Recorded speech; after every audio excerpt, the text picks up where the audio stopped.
Hello everyone, কেমন আছেন সবাই? আচ্ছা, এই যে চিকেনের ডিশটা আমি দেখাচ্ছি, এখন আমি যদি বলি এটা আমি এক বিন্দুও তেল ছাড়া করেছি, তাহলে বিশ্বাস করবেন? বিশ্বাস তো করতেই হবে, কারণ আমি সত্যিই এক বিন্দুও তেল ছাড়া করেছি। সুপার টেস্টি আর খুব হেলদি এই চিকেনটা আমি জলে সেদ্ধ করে করেছি। আমার গলার অবস্থা না খুব খারাপ, তবু আপনাদের সাথে আজকে শেয়ার করতে খুব মন চাইছে। চলুন শুরু করা যাক।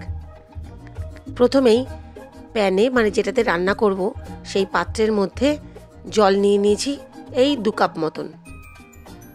জলটা ফুটতে থাক, ততক্ষণে ভালো করে আমি চিকেনটাকে ধুয়ে নিয়েছি। এরপর ওই ঈষদুষ্ণ গরম জলে আমি চিকেনটা ডিরেক্ট দিয়ে দিয়েছি।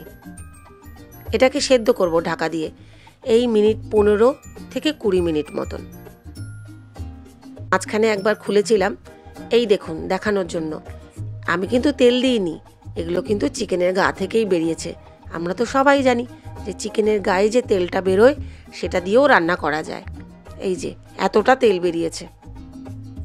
এরপর আমি এর মধ্যে নুনটা অ্যাড করে দেবো, সামান্য একটু নুন দেবো, বেশি দেবো না। তারপর আবার ঢাকনা দিয়ে বাকি সময়টা ফুটিয়ে নেব। ঠিক 15 মিনিট পর খুলে নেব। দেখুন জল অনেকটাই কমে গেছে।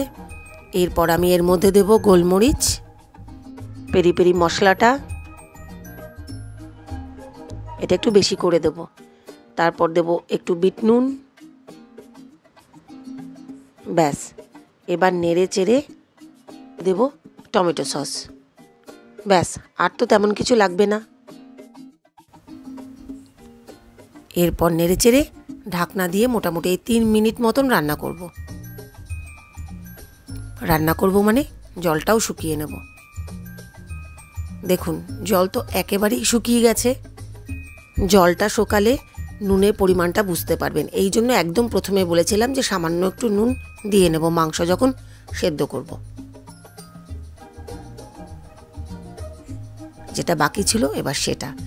রসুন এভাবে থেতো করে নিয়ে ডিরেক্ট জলের মধ্যে দিয়ে দেব।